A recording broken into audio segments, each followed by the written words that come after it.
Well, we got started in like new teams with new equipment. We had some challenges, like some fuel controls got fouled up and had to recover from that. And then, it's not unusual for teams to go through just things that happen that are just plain weird.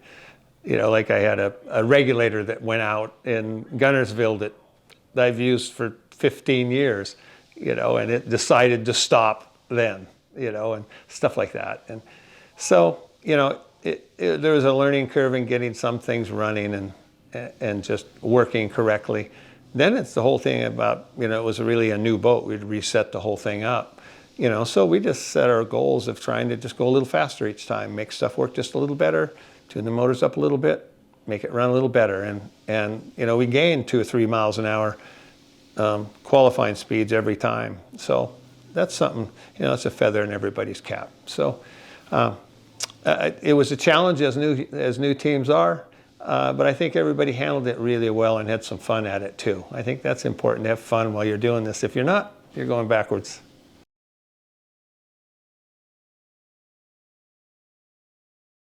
Yeah, our expectations are higher. They were high last year.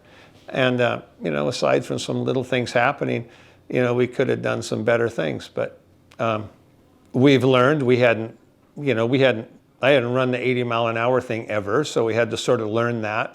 And part of, I know that Strong was struggling with some of the same things of getting warning things for 80 miles an hour, warning things for N2 and N1 and, all of that stuff, getting those sort of warning signs working, and so that took a little bit of time and we finally got it all sorted out and I think, this year will be a lot stronger. I know Adam's over there working on engines in Montana.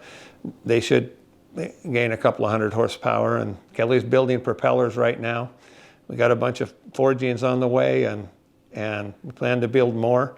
So, we're trying to get prepped. You see right beside us here is, 3 gearboxes that we've built all of the equipment for. And so, last year when we hurt one, we were done and we borrowed one, so, that we're a little deeper there. So I think we'll put more pressure on ourselves to really, to run better. I think at San Diego we ran really well.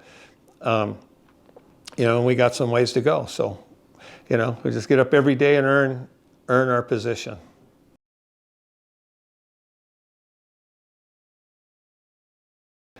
Well, I think we looked at the engines were just the best we could make them at the time. We had some fuel controls that some people helped us on that weren't really quite right, and that caused us some real problems. So we weren't able to go to the dyno and actually learn anything. We went to the dyno and had to fix everything there just to get it to run. And so that was a challenge. And this year we've got that figured out.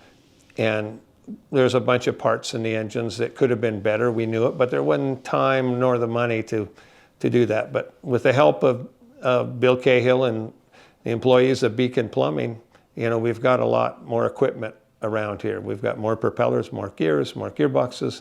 We've got Adam's working on the engines right now. We found a couple of problems with a couple of engines that we were running 160 mile an hour speeds with. So, and we know that they were bad parts, but we didn't know that at the time.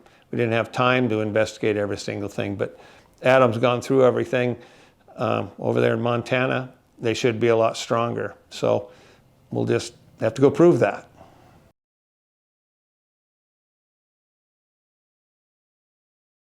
I think that's a great place for it. One of the things that bothered me, Detroit really has a lot of history for the Gold Cup. The problem is we had got to a position in Detroit where you couldn't cut the infield. You couldn't really race as we used to race there because they're inhibiting more and more lanes of traffic, so it changed the race. And, it's good to have a place where, there's not so many DMZs and stuff like that where people can actually race. If they want to fight for lanes, and I support either one, I don't care. But if you're going to fight for lanes, you should have the course to use, as they did 40 years ago. And Guntersville, one of those places that if they don't put too many obstacles in the way, like for instance, the 12 got called in the final for running through a DMZ.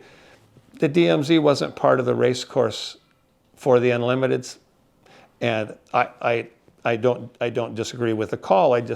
We put an obstacle in the way that wasn't necessary, and so somebody got called for something they didn't intentionally do, and that's something that I think the sport is looking at and trying to solve, so we don't have unnecessary calls.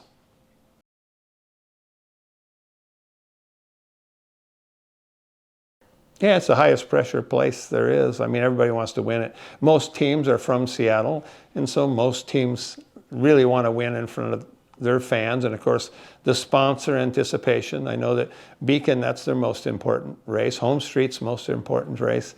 So they'll all be trying extra hard. And that is, of course, why so many oddball things happen, that so many calls have to be made that people are taken out of the race.